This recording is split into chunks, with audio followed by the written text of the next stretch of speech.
kilometres in length. And then a further long road section down to Dakar.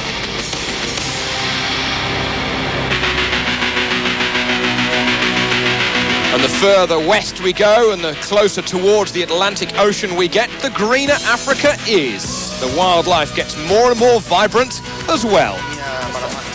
Early morning though at the start line after that long liaison.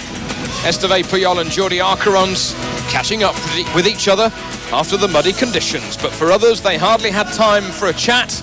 Just a little bit of breakfast, a welcome bit of energy.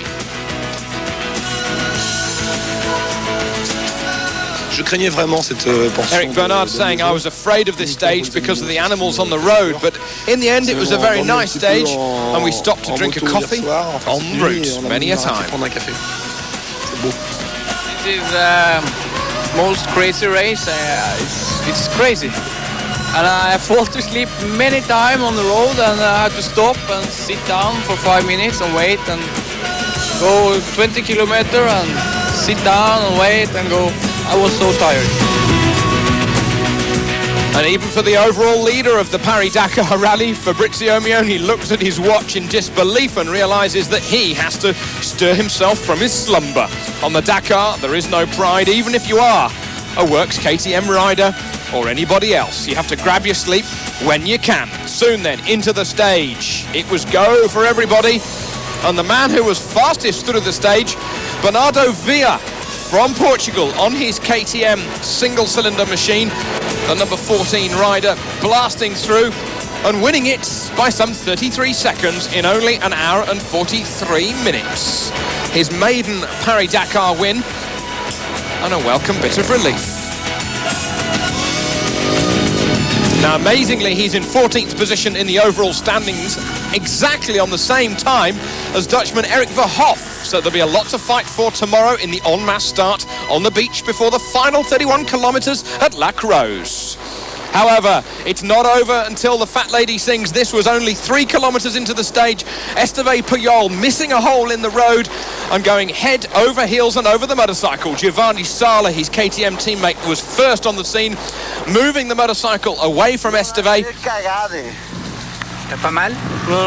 Esteve being asked by the doctor here, are your hands okay? Are your feet okay? He seems pretty compass.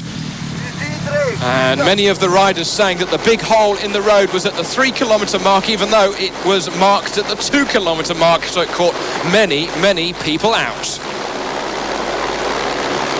Giovanni Sala, though, blasted back from having stopped to assist his teammate, and he was second on the stage, whilst Richard Sankt and he went side by side with Fabrizio Mioni, finishing 5th on the stage, Sankt finishing 3rd on the stage.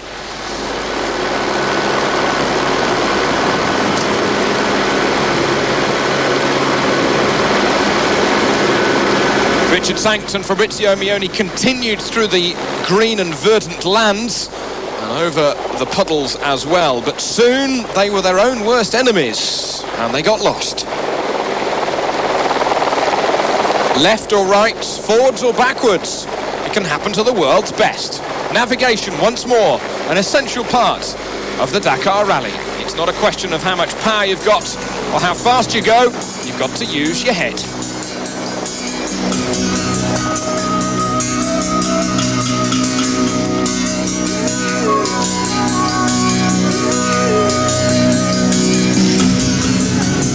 Alfie Cox, though, he finished today's stage in 8th position, but he has confirmed his 2nd position in the overall rankings, even if he did have to ask our cameraman which way it was.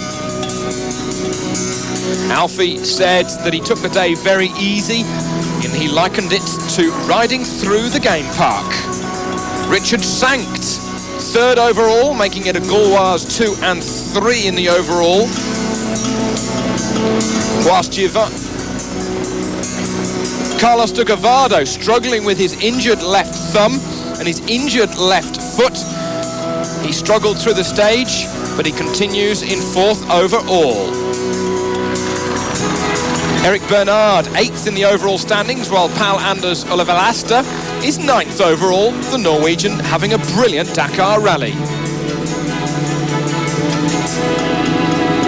Paulo Marques from Portugal, the best Portuguese in the overall rankings. He's 10th overall, whilst Pierre Quinareno, the winner of the opening stage of the rally, is in 11th. So today's results, that is the marathon stage. Meoni, the combined winner, ahead of Richard Sankt. Cox, third in the combined standings. But overall, it's Meoni from Cox, Sankt up to third, to Gavado now fourth, and Esteve Puyol holds fifth.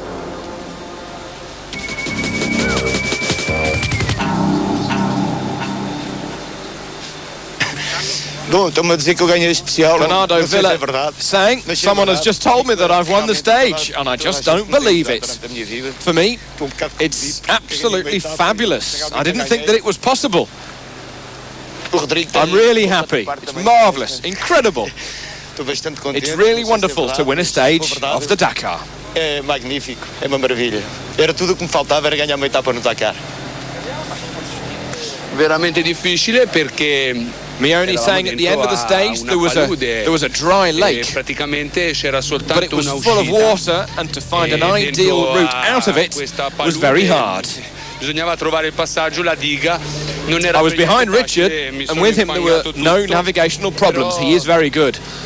I felt as if I have been concentrating very hard today, and I feel okay. Perché oramai potevo soltanto combinare qualche cavolata e quindi sono stato tranquillo e a posto, tutto è andato per il verso giusto.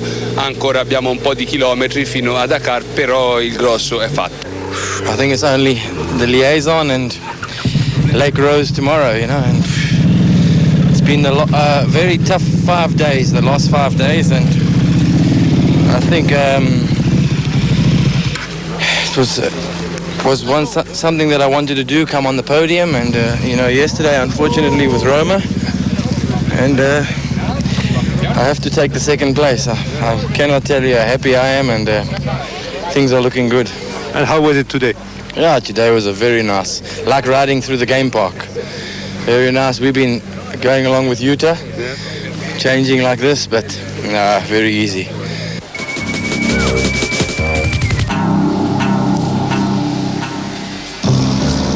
There are many other things going on in the Dakar that you may never see, so we're going to let you in on little secrets. These are some of the jets that move the enormous amount of equipment every day from bivouac to bivouac. The air traffic control guiding the aeroplanes in, whilst the quad bikes are used for everything, including injured riders. The Antonovs with their engines high up, specialist in short landing and takeoff, whilst the press office has full air conditioning, literally. The telecommunications keep us in touch with the rest of the outside world as we spread ourselves out. However, when the weather is fine, it's wonderful, but when the weather turns the other way, as it did in Tchit a couple of days ago, it really can be hell on an aeroplane wing. And we even had to move our Hercules C-130, in which we do all of our editing for the TV programme. And in there we also service the equipment and get all of the videotapes up to date for the many TV stations who take the Dakar footage the world over.